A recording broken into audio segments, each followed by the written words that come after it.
15, and it's one of those times when they start driving.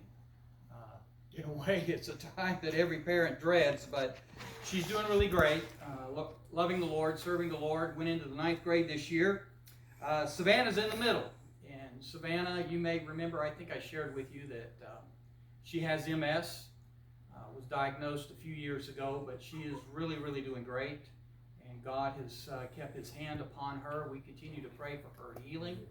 Right now, she's not showing forth any symptoms at all, and she'll be graduating from high school this year with plans to go off to college somewhere.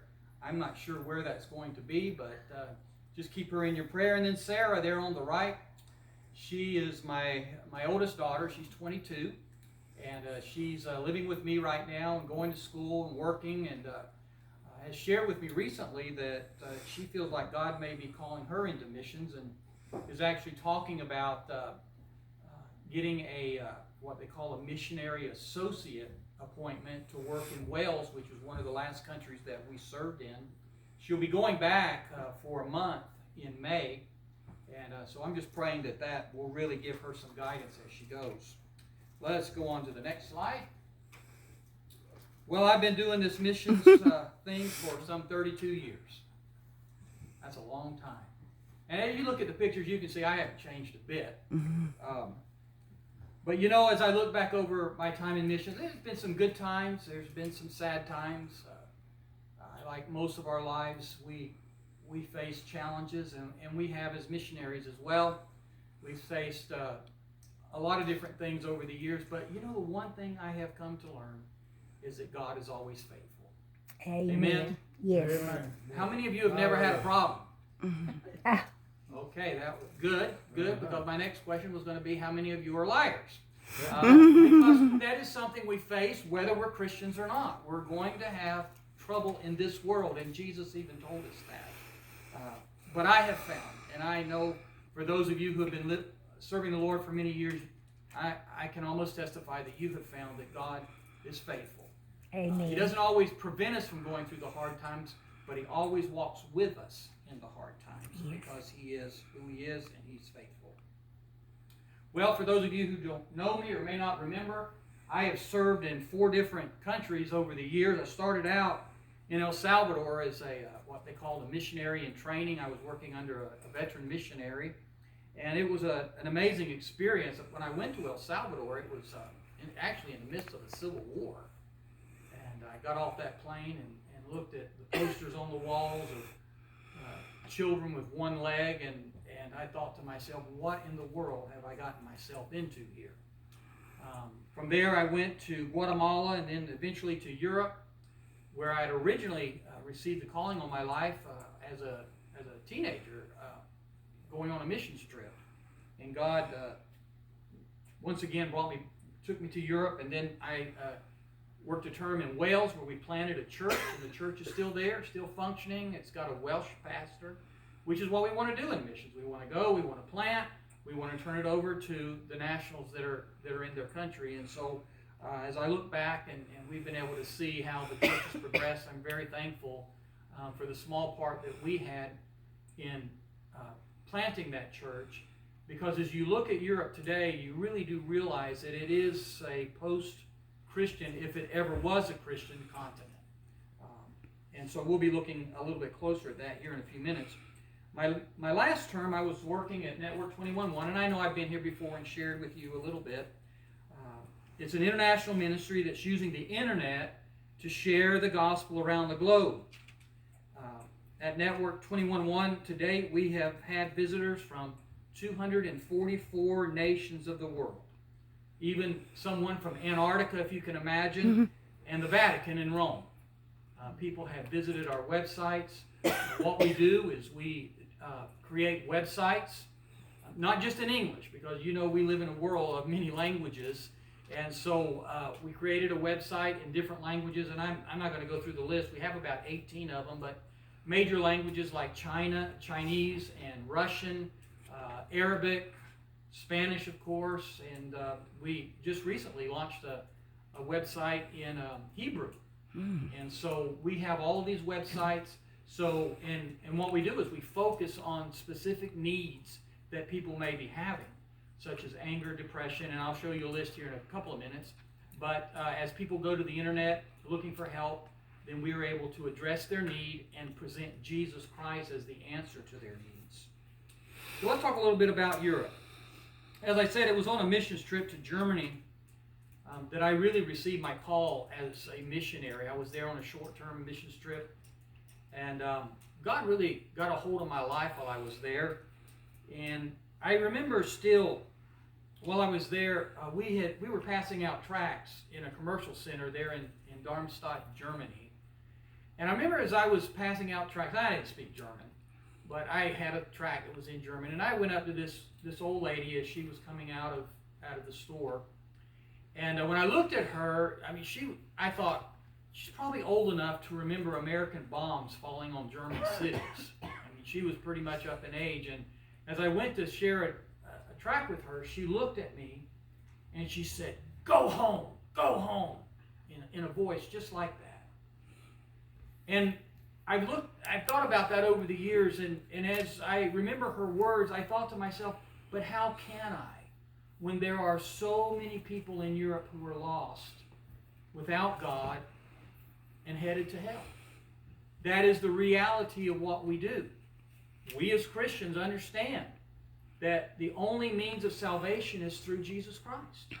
The world's got a lot of religions, a lot of different beliefs, but the Bible makes it clear. Only through Christ can the world be saved. And so, as I thought about that over the years, I worked at Network for 6 years, and the Lord has once again opened the door for me to return to Europe. In a sense, I'm not going to be actually moving there, but I'm going to be working with the European field again, spending time in Europe, but also working in some other areas as well. Did you pick me out of the picture? I'm trying to find. No? Down there on the front. I'm the guy down on the front row, kneeling on the right-hand side. I had it. Yeah. See, I haven't changed any. Right out of there. Wow, that was a lot of years ago. All right, let's go on to the next slide. Europe. Let's talk a little bit about Europe. What do you think of when you think of Europe? I love Europe. It is just the neatest place. Have any of you ever made any trips to Europe? It is a wonderful land of castles and beautiful old churches, crowded cities, picturesque mountains. It's a continent rich in culture and rich in Christian history. It's the land of the reformers. Maybe you'll recognize some of these names. Martin Luther, John Knox, John Calvin. These were some of the great people who came out of that era of time that did great works for the Lord. But when you look at Europe today, we realize that it is a very different picture. Today, there are many countries in Europe that are less than 1% Christian. I mean, that amazes me. And even more, it amazes me that there are millions of people in Europe who have never even met another Christian. Now, I was raised in church. You know, I came up through Royal Rangers and was sat in those Sunday school classes as a child. I mean, from the time I was very young, my life has been wrapped around the church. I was in youth, sung in youth choirs. You know, I was surrounded by good Christian people that impacted my life in such amazing ways. But when I think about Europe today, I realize that there are millions of people who have never even met another Christian. I mean, that is mind-boggling to me. Mm-hmm. But these nations, there are so few Christians there. There's not, in many instances, even a chance meeting that they might run into another Christian where they can hear about the Christian faith. And so even though we often think of Europe as already being Christianized or already being the people there knowing the gospel, they really don't. We have a generation today, and I'm going to show you a video here in just a couple of minutes that explains some of the challenges that we're facing in Europe and the way Europeans view the church. What do you think of when you think of the church? Do you think of it as being something positive in your life, in society? Well, people in Europe don't see it that way. they see it as something negative. Oh, They see it as something that's trying to control them. They don't want anything to do with religion. That's their attitude toward the church. So wow, people with that kind of an attitude, it's going to be even harder to reach them with the gospel because they have such a negative attitude toward the church. Well, there are two great challenges that we're facing today in Europe, and I think I mentioned these the last time I was here. One of them is Islam. Europe is faced with immigrants coming from the Middle East and from North Africa, which are all Muslim countries. Now, here in America, we have people coming up through Mexico into the United States. Regardless of how you feel about that, they're coming. And when they come, at least they're bringing a Christian worldview. I'm not saying they're Christians, but they have a Christian worldview. They believe in God. They believe in the church, or at least some of them have been exposed to the gospel. But in Europe, the people that are coming to Europe, a former Christian continent, if you will, though it never really was Christian, they're bringing their religion with them. And what is that religion? Islam. That picture there is, I took this downtown London when I was working in Wales. And I don't know if you can read it from the back, but it says, Islam will dominate the world. And then in smaller letters, it says, freedom can go to Hell. And they believe that. Their goal is to dominate the world. Even here in America. And they're on the way. Even here in America. They are missionary in the sense they are trying to reach people and convert them to Islam. Just like we are missionary in that we're trying to win people to Jesus. So it is a force that must be reckoned with in Europe, especially. You know, the other thing is one of the challenges that we face in Europe is secularism. And what do I mean by that? Well, secularism is where God or gods, because they're not all coming from a Christian background, are no longer at the center. Instead, what is? Self. Self is at the center. And religion or God does not come into play when they make choices and decisions in their life. They're going to make choices because they don't necessarily, they may not believe in God, or they may not be sure whether there is a God. And so when they make choices, they're going to make choices for their own lives, for their own way of living, without considering, well, what does God think about this? What does God say about this situation? They're secularist. Let's go on. I want to show you this video on Europe, and listen for some of the things they say. And what I'd like for you to do as you listen to this, I'm not a home missionary, but I love our country. What I'd like for you to do is make comparisons of what you hear in Europe and what's going on in our own country. Because they say that America is about 10 years behind where Europe is. And we see it every day in our own country as we have become secularist. How many people in our country never have stepped foot in a church? How many people in our country even consider God in making major life decisions? Well, let's look at this, and then we'll come back. Welcome to post-Christian Europe, a land filled with beautiful monuments to an ancient religion that few Europeans practice anymore or know much about. While Christianity is still very relevant in the United States and is exploding in the developing world, Europe today has gone beyond unbelief and is now labeled Christophobic and anti-religious. While an American might look at a church building and think nice thoughts, that's rarely the case for the European, especially here in France, where religion is more likely to be associated with oppression, irrelevance, or simply the past. In France, as in much of Europe, only 5% go to church on a weekly basis, and most of them are the elderly. Only 10% think religion is very important. For all Europeans, that figure is only 21%. Journalist Richard Miniter. As an American living in Europe, when you tell Europeans that you go to church on Sunday, They look at you like a museum piece, something strange. Near Brussels, at Christian Center, an Assemblies of God Church, Belgian pastor Paul de Vos ministers to a culture in which Christianity is largely irrelevant. In the United States, people would more quickly turn toward at least Christ in general and Christianity because it's still somewhat part of the culture in general. Here in Europe, we have gone beyond that point, and we do not expect anything from religion apart from some very abstract hope that there is something after this life. And among the clergy in the state churches, unbelief is extraordinarily high.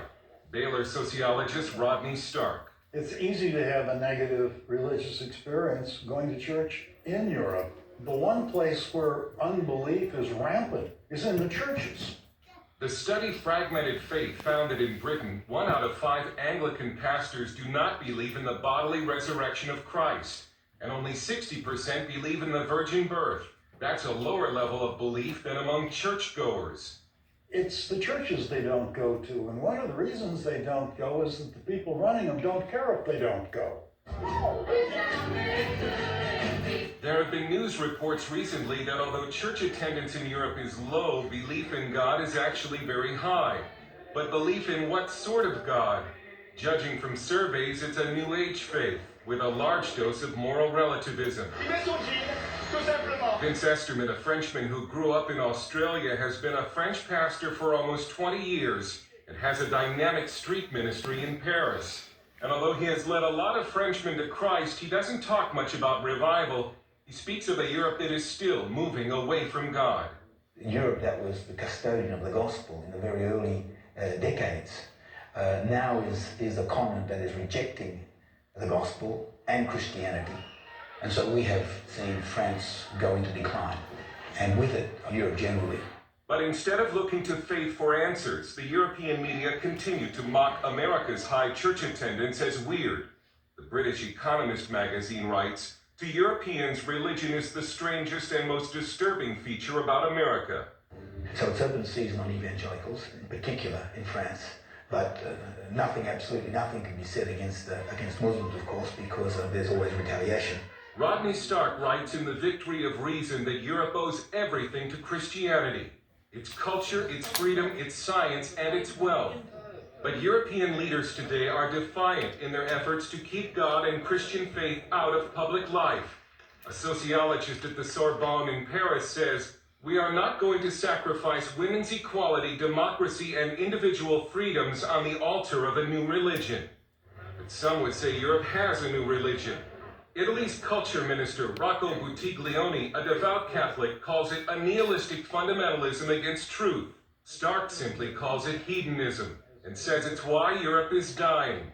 No Western European country is having enough babies to replace its current population. The loss of faith in Europe is like an unseen black star that still has a tremendous gravitational pull. They don't understand why their culture is failing. They don't understand why the divorce rates and suicide rates are so high. They don't understand why so few European women have more than one child, and why on most European streets you see more dogs than children. All this is an impact of the death of real Christian belief in Europe. Europe today has been described as a majority of Christian atheists and a minority of Muslim fanatics. It's an exaggeration, but there is a spiritual void that Islam waits to fill.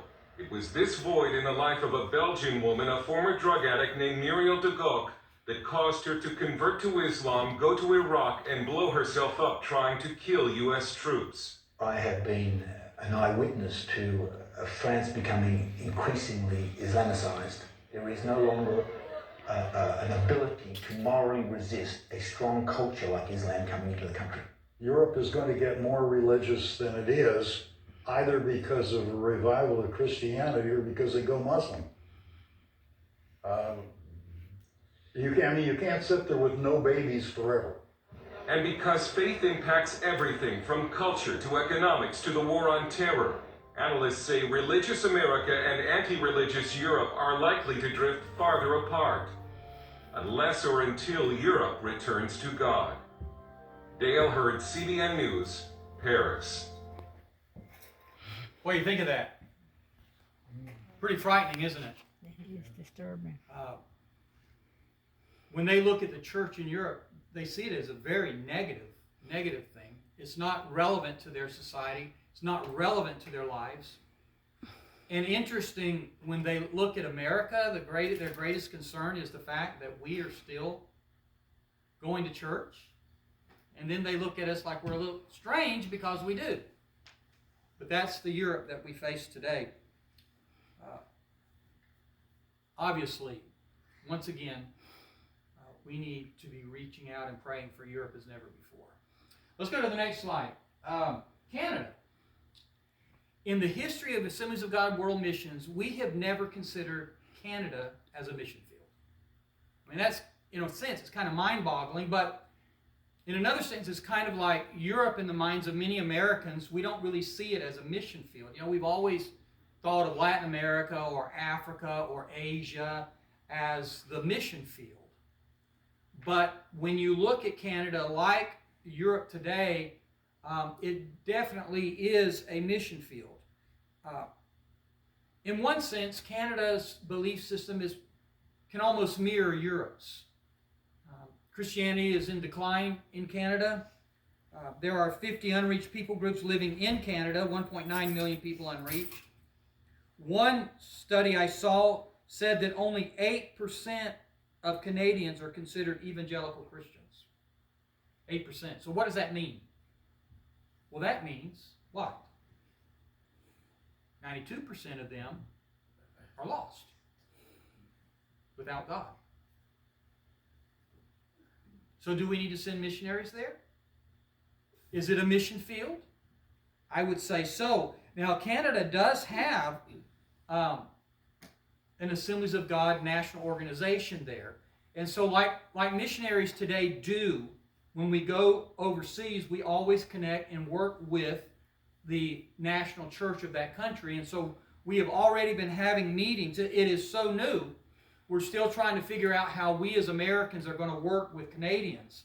And Canadians have a certain reservation when it comes to Americans because, unfortunately, we've had some American pastors that have gone to Canada in the past with the attitude is, okay, I've come to tell you the right way to do things. And of course, that's not the way to do missions. And so we're trying to work with the Canadian Assemblies of God and see how we will work with them. We've already had some meetings, and one of the things they're wanting us to do as missionaries versus the Canadian pastors that are working there is to fill in gaps, as they called it.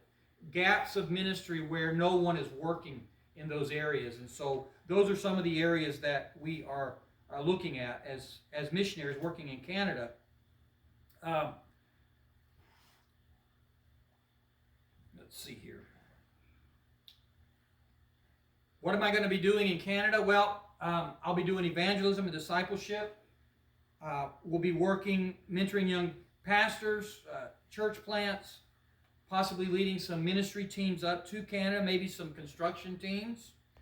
And then, of course, I'll continue to work with Network 21.1, using that as a tool to share the gospel in Canada. You know, for years, Canadians have had their country open to large immigrant groups. And you can see on the screen there some of those groups that have been coming into Canada. And so, in a sense, you can almost reach the entire world in one nation because of the number of immigrants. There are parts of Canada, if you go there, it's like going to the Middle East, or it's like going to China because the population groups are so large. And so it just gives us an amazing opportunity to share the gospel in Canada and reach these different people groups. Now I want to talk again about Network 21.1, and I've been here enough times that you guys probably know a little bit about what we do and how we do it, but just for those of you who may not, the question always in my mind, I mean, I'm a missionary. I want to see the lost one to Jesus. How are we going to do that? When you look at our world today, and even in the Western world where Christianity is the strongest, we see people leaving the church, not coming to it. So how are we going to reach these people with the gospel of Jesus Christ. When you're looking at Europe, they see the church as a negative thing. I mean, I've tried to pass out tracts on the streets of Europe. I've knocked on doors in Wales, inviting people to church. They're not interested. The majority of them are not interested. You heard what the guy said. They see the church as a negative thing, and they don't want anything to do with it. We have found a way to do that. People continue to look to the internet for answers. We do it. People all over the world do it. They're turning to the internet as never before, looking for answers to life's questions. At Network 21.1, our goal is to reach 100 million people in the next 10 years. And so I'm going to continue to work with Network. I'll be concentrating on Canada and Europe. And so we'll continue because it is an amazing tool to reach people. Let me just share. I mentioned Project 100 Million. We're going to try to reach 100 million people. These are the numbers today, okay? And numbers are numbers, but remember, the numbers represent a real life person, a person. When you talk about millions, it really comes down to the individual. We have had 42.4 million visitors to our websites. Wow, that's a lot of people. 2,044,887 people have been on the website long enough to see a gospel presentation and click on a response button. So they've received the gospel. 2 million of them over 2 million have received the gospel message online. It might be in Spanish, it might be in Chinese, it might be in French, these different languages, but they have been there long enough. And then we've actually had one-on-one conversations with people, 352,162 people. Here recently, I've been writing to this young lady in India, and I don't normally write to people in India because we have a great team there, and our philosophy is, the Indians, Christian Indians that are involved in the church, they would probably be better able to minister to their own people because they understand the culture and everything. But this particular person, I got pulled in because I was working as a supervisor, and so I started writing to her. She wrote to us, very depressed. She's tried medication, she's tried other things, and none of it has worked for her. She comes out of a Hindu family. And Hinduism is tough because Hindus would not reject Christianity. They would say it's just another way to reach God. And so she comes out of that kind of background. Now, her mother and herself wanted to become Christians. Her dad was a staunch Hindu. And so when he found out they wanted to be Christians, he began to persecute them. So when she wrote to us, her dad had passed away, her mom had passed away, and now she was living on her own and feeling very, very lonely. And again, that depression just ate away at her. She wrote to us she wanted to become a Christian. And so I began to work with her, writing to her, suggesting different discipleship materials. And she's not poor. Often when we think of India, we think of people that have no money, no resources at all. Well, her dad was pretty high up in the government. He had money. And so she's not a very poor Hindu. And it was almost an eye-opener for me. For her to convert to Christianity was a major, major thing. So much so that she wanted to change her name because she didn't want to have a Hindu name. She wanted to have a Christian name. She wanted to be baptized. And her baptism was huge for her. Oftentimes we do baptisms here, and as the scripture teaches us, I hope it does impact people's lives, but for her, she wants to go to England. She has money to be baptized in England in a Christian church instead of doing it in India. And so it was huge for her. She wants to change her name. She's talking about, who am I going to give my money to? She doesn't have a family. And so we went on talking, and I was trying to give her some guidance. And then all of a sudden one day I get an email from her she's decided to become a spiritist because she met a guy online in Canada who was a spiritist. And it was amazing how her attitude changed. Now, she was still very respectful. She would write to me and very respectful, but what she believed, or what she was confessing she believed, was completely different.